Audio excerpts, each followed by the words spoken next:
The wind shrieked through the trees like a wounded animal, dragging sheets of snow across the valley floor.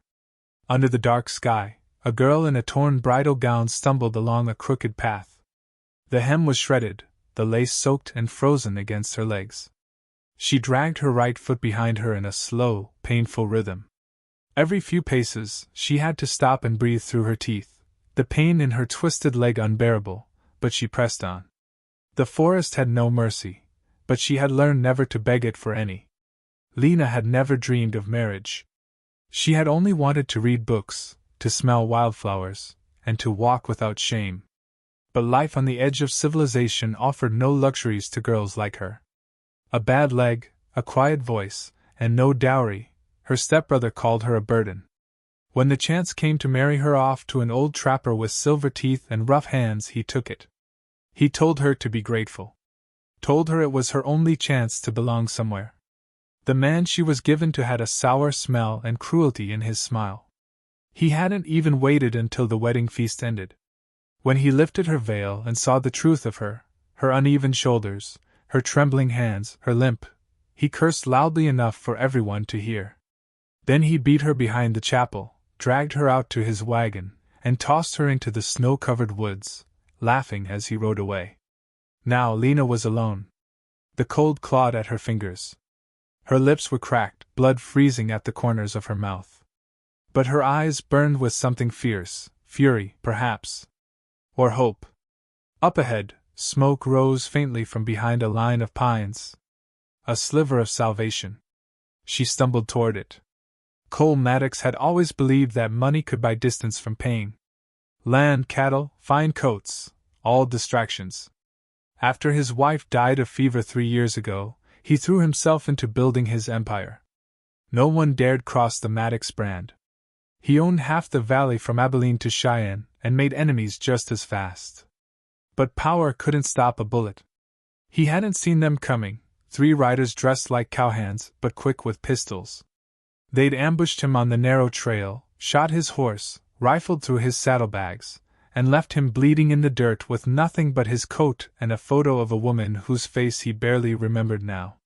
Cole dragged himself for hours through knee-deep snow, each breath a knife in his chest. Blood soaked through his shirt. When he saw the cabin, an old trapper's shack, half collapsed, he almost didn't believe it was real. Then everything went black. Lena found him slumped at the door. At first, she thought it was a dead animal. Then she saw the hand, a man's hand, frozen stiff, clutching a revolver with trembling fingers. She knelt beside him, brushing snow from his face. A long scar crossed one brow. Blood at his side. His eyes fluttered open. "You, Angel?" he whispered. "No," she said flatly. "I'm not." She should have walked away. She could barely save herself, let alone a dying man. But something, some quiet, stubborn part of her, refused to let him go. With aching arms, she dragged him inside the shack, half hauling and half sliding him across the icy threshold.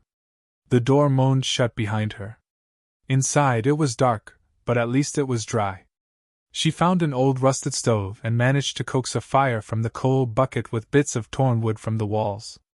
The warmth came slowly, but it was enough to keep him breathing. Lena peeled back his coat and saw the wound, a ragged hole in his side, still oozing. She gagged at the smell. Infection had set in. She found a length of cloth from a rotten curtain and boiled it in snowmelt. Her hands shook, but she pressed the cloth against the wound and held it until he screamed. "You'll die if I don't," she said softly. He passed out. Days bled into each other. She didn't count them. Time was measured in heartbeats, in breaths that shuddered but did not stop. He spoke in dreams, names, apologies, bits of poetry. Once, he cried out for a child. "Nellie! Don't take her, she's just a baby!" Lena never asked who Nellie was. She built the system, melting snow, tending the fire, checking his fever, dozing with one ear alert for wolves or worse. Her leg throbbed constantly, but she said nothing. Pain had been her companion since she was small. She fed him broth made from pine needles and rabbit bones. He drank it without waking. She wiped the sweat from his brow, whispering to herself more than him. "You're not dying. Not in front of me." The days passed, and the man began to open his eyes longer. He watched her without speaking at first. Then one morning, as she rewrapped his bandage, he said, "You're no nurse." She stiffened. "And you're no saint." He smiled. It hurt him, but he smiled. "Name's Cole Maddox," he said. "I didn't ask," she replied. He chuckled softly, then winced. "Fair enough." Their words came slowly, like thawing ice. He asked how she found him. She said she didn't find him, he found her. He didn't argue. When he could sit up, she helped him. When he tried to stand too soon, she pushed him back down. One night, as the wind howled outside, he stared at the fire and said, "They left me to die. Took my horse, my silver, everything. They left me too," she said. She didn't elaborate. She didn't need to. He looked at her, and for the first time, he truly saw her, the pale blue eyes, the brittle braid of hair, the awkward angle of her right leg. But what struck him most was the steadiness in her hands, the resolve in her voice. She had saved him. Not because she had to, but because she chose to. "You risked your life for mine," he said quietly. She shrugged. "Wasn't doing much else." He wanted to say more, but words failed him. The silence between them wasn't empty, it was heavy, full of things unsaid. Later, when he woke in the dark and saw her sleeping curled by the fire, he felt something he hadn't felt in years: gratitude. Not the kind money buys. The kind that breaks something open in your chest. Morning came, pale and bitter. The storm had passed, but the air was colder still. Lena gathered wood with a crude crutch made from a branch. When she returned, she found Cole sitting up, looking at the photo he'd kept in his coat. "She was my wife," he said. "Fever took her. And the baby." "I'm sorry," Lena said. And she meant it.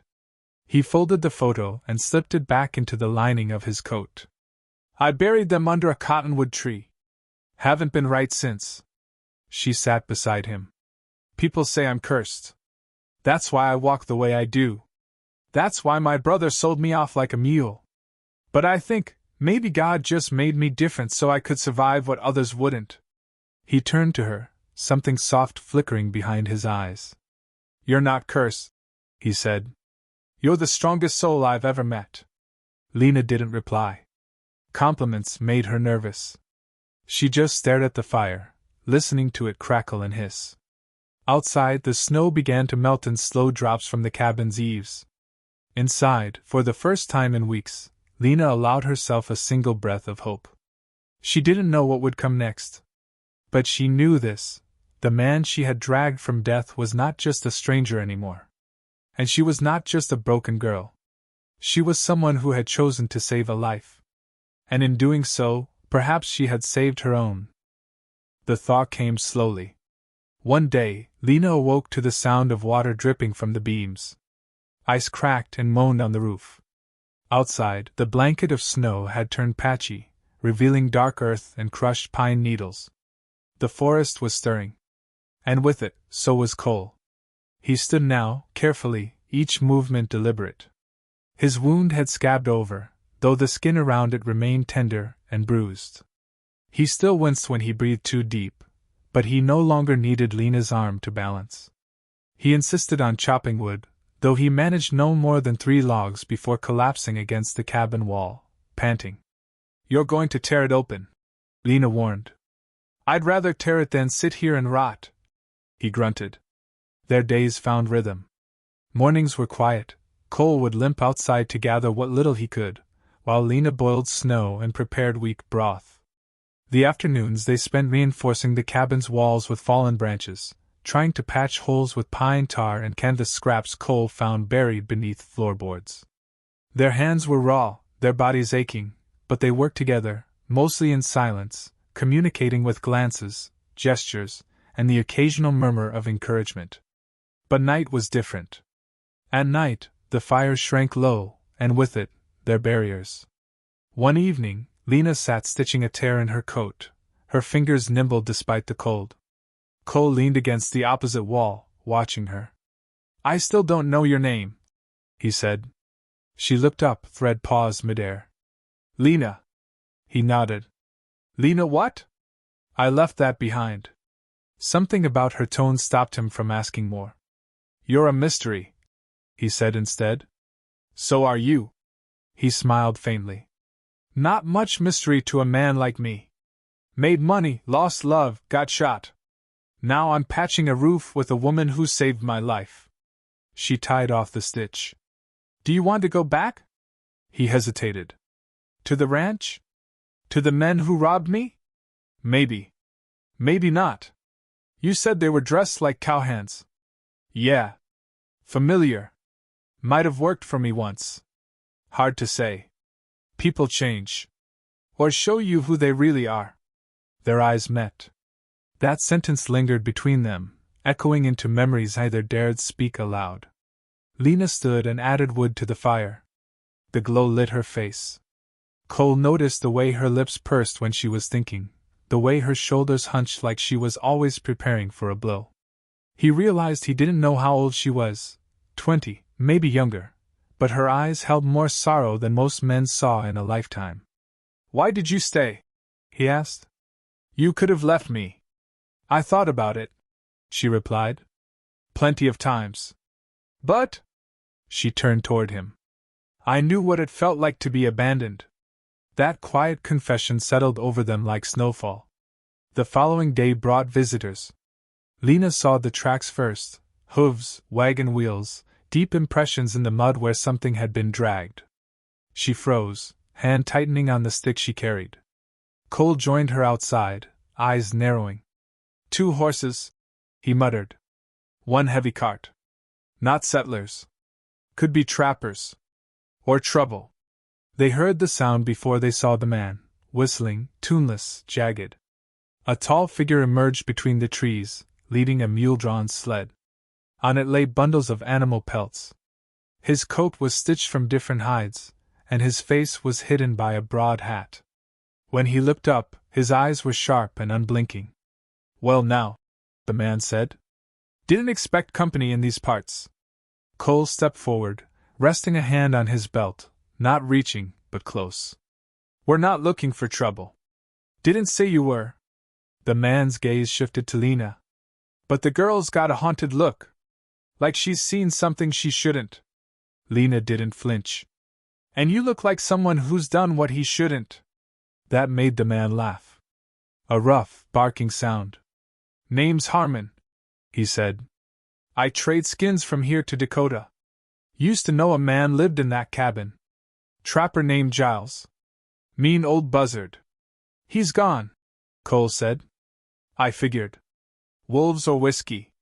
Harmon's eyes flicked back to Lena. You his daughter? No. Harmon studied them a moment longer, then shrugged. You got any coffee to trade? They let him in cautiously. Harmon dropped a few pelts near the fire and handed over a pouch of beans. Cole watched him closely, noting the bulge under the man's coat, likely a pistol. But Harmon made no move for it. You been out long? Cole asked. Long enough to know something's stirring south of here. Bandits, deserters, folks getting bold. Word is Maddox got shot. Lena's hand twitched. Cole didn't move. Is that so? Some say he's dead. Some say he's hiding. Either way, the Maddox land's ripe for taking. Silence stretched. Finally, Harmon stood. Well, best be moving. I don't sleep near strangers, not even the kind that brew decent coffee. As he disappeared into the woods, Cole exhaled slowly. He knew, Lena said. Maybe. What will you do? Cole stared at the fire. If they think I'm dead, they'll come for the rest. The land, the house, the hands who stayed loyal. I have to go back. Lena looked away. Of course you do. He turned to her. I want you to come. She shook her head. That's not my world. It could be. You saved my life. That's not a small thing. I saved a man. That doesn't make me part of his life. Cole stepped closer. I owe you everything. I didn't do it for what you'd owe. He paused. Then, quieter. Then why did you? She didn't answer. Not with words. She stepped past him, walked outside into the dimming light, and looked up at the trees swaying against the dusk. Somewhere deep in the forest, a hawk screeched. She closed her eyes and let the cold brush her cheeks. Cole joined her. I thought money made me invincible, he said. Turns out, I was just surrounded by people who wanted it more than they wanted me. I never wanted anything from you, she whispered. I know. They stood there, shoulder to shoulder, not touching. Then Lena said, You'll need someone to watch your back. He turned to her. Does that mean you'll come? It means if you ride into a storm, you shouldn't do it alone. He nodded once. That night, they packed what little they had, blankets, dried meat, the revolver with one bullet left. Cole found an old saddle in the corner, and repaired its torn strap with wire. At dawn, they would begin the journey south. As the fire burned low for the last time, Lena sat with her arms wrapped around her knees. She didn't sleep. She had survived many things. Now she was walking straight into the one thing she feared most: being seen. Being known. Not as the crippled girl. Not as the unwanted bride. But as something else. Something stronger. And if the world still had cruelty waiting, she would meet it with her chin raised. Not alone. Not anymore. The trail south cut through jagged hills and wind-carved bluffs, where nothing moved except crows and the occasional drifting tumbleweed. Lena rode behind Cole, her arms looped loosely around his waist, her bad leg braced carefully in the stirrup he'd modified for her. The horse's hooves clopped over frost-hardened earth, the silence between them broken only by wind and the creak of leather. Neither spoke much. Words were scarce out here, like warmth or trust. But between shared glances and quiet gestures, passing a canteen, steadying one another on rocky slopes, something solid began to take root. By the third day, the land grew harsher. Charred remains of wagons littered one stretch of trail, as if a small caravan had been ambushed and torched. Buzzards circled above. Cole slowed the horse and scanned the surroundings with a hardened gaze. Too quiet, he muttered. Lena's fingers tensed on his coat. They could still be close. He nodded. They pressed on quickly, eyes sharp, muscles taut. Later, when they made camp under the shadow of a cliff, Cole sat with his back to the rock, rifle in his lap. Lena boiled coffee in a battered tin. You ever killed anyone? She asked suddenly. Cole didn't flinch. Yes. Did it change you? Only if you had something left to lose before it. Lena stirred the fire. I think I'm starting to understand that. That night either slept. Wolves howled in the distance, but it was the silence between howls that left them uneasy. By the sixth day, the Maddox estate came into view, vast, scarred land stretching toward the horizon. A burnt barn sat collapsed in the distance. The main house loomed ahead, its windows shattered, its white paint blistered by sun and neglect. Cole dismounted and stood still, taking it all in. Lena joined him, limping slightly. The wind blew dust across the porch where once servants had swept, where guests had gathered in finer times. Is this it? She asked. It was home, Cole replied. Now it's something else. They walked through what remained. Inside, overturned chairs, broken china, and soot-streaked walls whispered of the violence that had passed through. Lena ran her hand over a piano, half-burnt and missing keys. Did you play? She asked.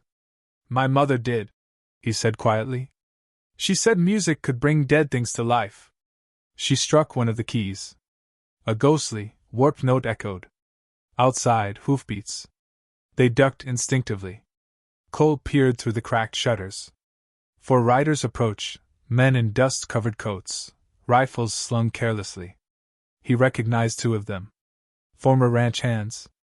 Men he trusted. They think I'm dead, he whispered. That might work in our favor, Lena said. Or get us both killed. They hid in the cellar, hearts hammering as the riders stomped through the house above. Heard Harmon say someone passed through, a voice grumbled. Girl with a limp. Man looked half dead. They'll be back, another voice replied. Should have made sure Maddox was buried proper. I say we burn it again. Torch whatever's left. A door slammed. Footsteps moved toward the cellar door. Lena's hand closed around a rusted knife. The trapdoor creaked open. A pause. Then a voice said, Just rats down there. The door slammed shut again. Minutes passed. Then hours. When silence returned, Cole exhaled. Lena didn't loosen her grip on the knife. That night they planned.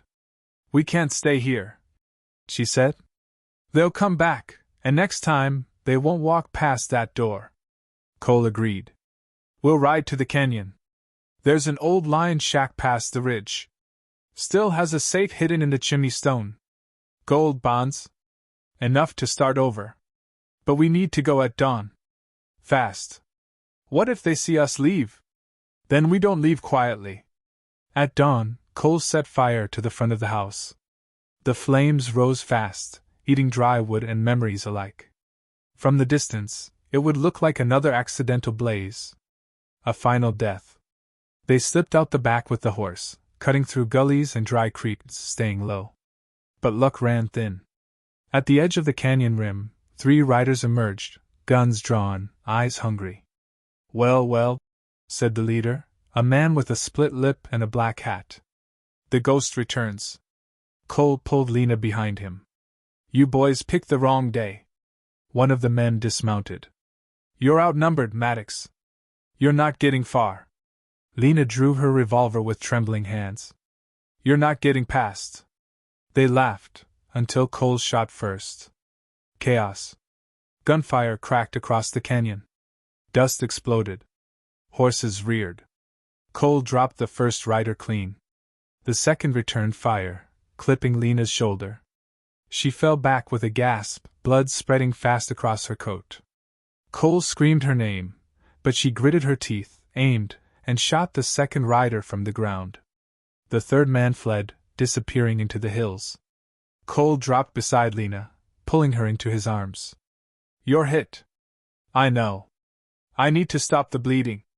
No time. Just go. Get to the shack. Not without you. She looked up at him. You stupid, dying rich man. He kissed her forehead. I've been a lot of things. But never alive like I am with you. He carried her the last mile. By the time they reached the shack, his knees buckled. Her blood soaked into his shirt, but she clung to consciousness. Inside, he laid her on the dusty floor. Found the loose brick. Pulled out the tin box. It was still there. Everything. He knelt beside her. We can fix this. Get help. Ride east. Disappear. She coughed. Then what? Then we live. Lena's fingers brushed his. I was never supposed to live this long. Then let's make it count. Her smile was faint, but real. Later, in the fading twilight, she opened her eyes again. Weak, but alive. You saved me, she whispered.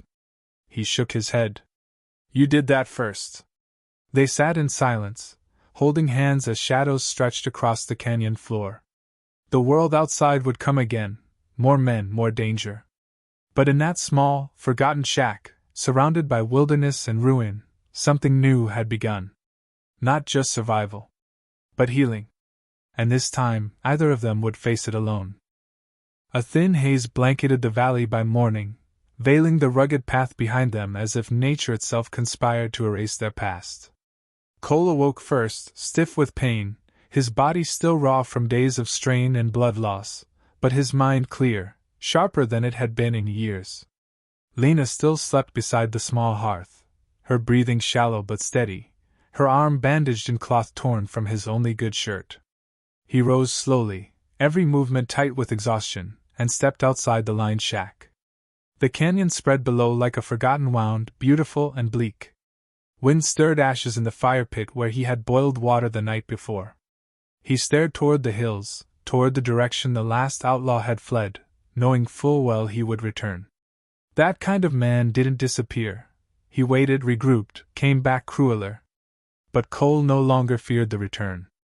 Not because he felt invincible, but because now, finally, he had something worth defending. Lena stirred awake just after sunrise, her eyes slow to open, her brow furrowed in pain. When she saw him sitting near the fire, lost in thought, she gave a faint smile. "You look like a ghost thinking about going back to the grave." He turned, surprised by her voice. "You scared me. Not half as much as I scared myself yesterday." He returned to her side, knelt down, checked the dressing on her wound. "I think you'll live," he said. "I think I already started to." She tried to sit up, and he helped her. Her body trembled with weakness, but her spirit held firm. In the quiet moments that followed, Lena shared more than she ever had before. Of her father, a horse breeder in Missouri who lost everything to fire and flood.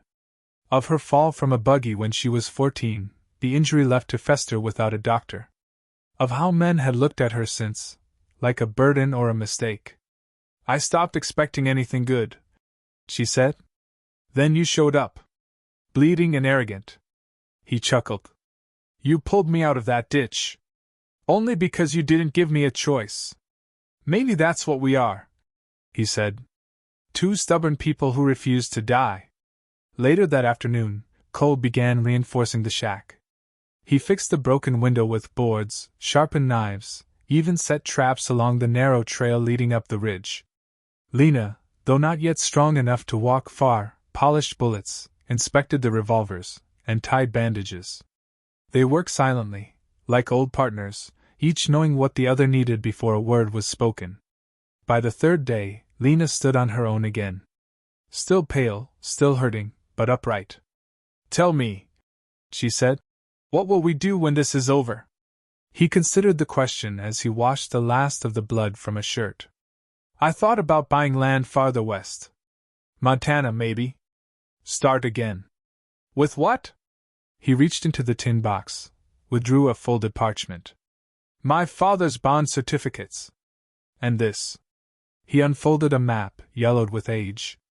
"He owned shares in a silver mine. Never sold. No one knew it struck. I do. We ride there, we disappear.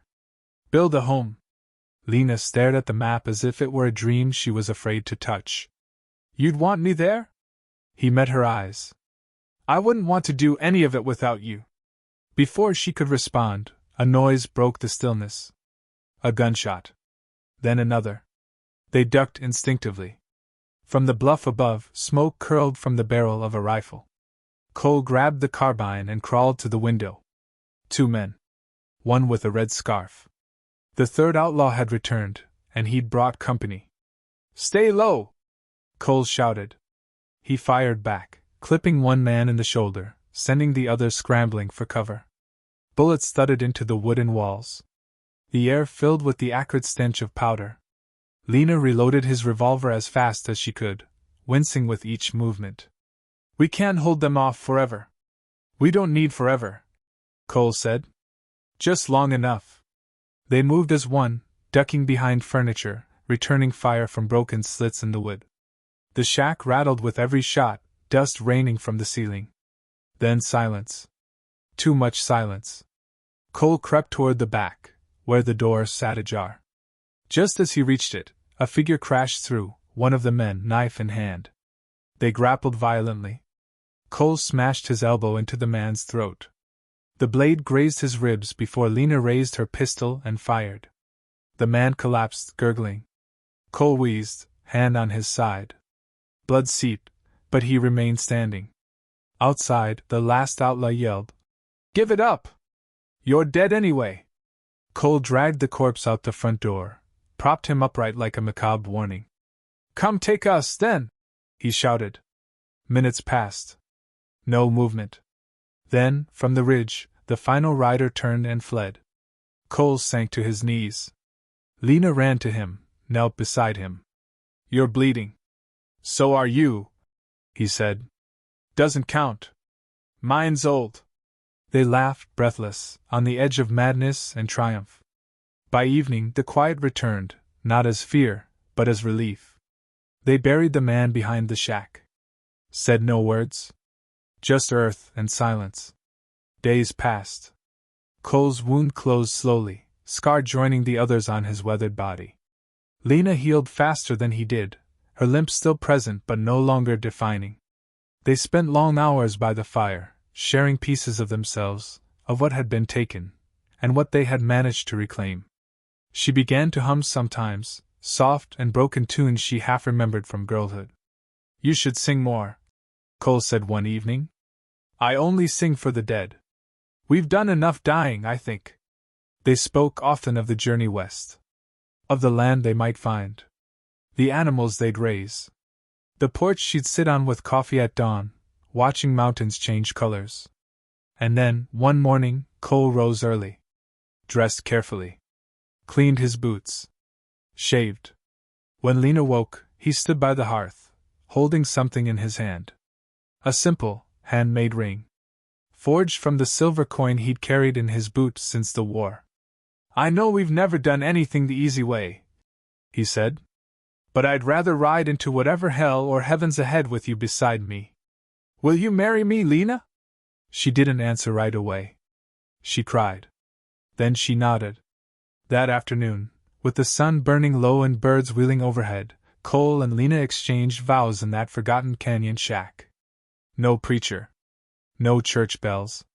Just wind and fire and the sound of two people choosing to live again.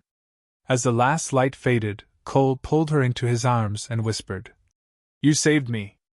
I was the one in chains," she said. "We both were." They stood there, whole in their brokenness, two souls forged by fire, made stronger by love. Whatever lay ahead, bandits, storms, or the endless horizon, it no longer mattered. They had each other. And they had survived.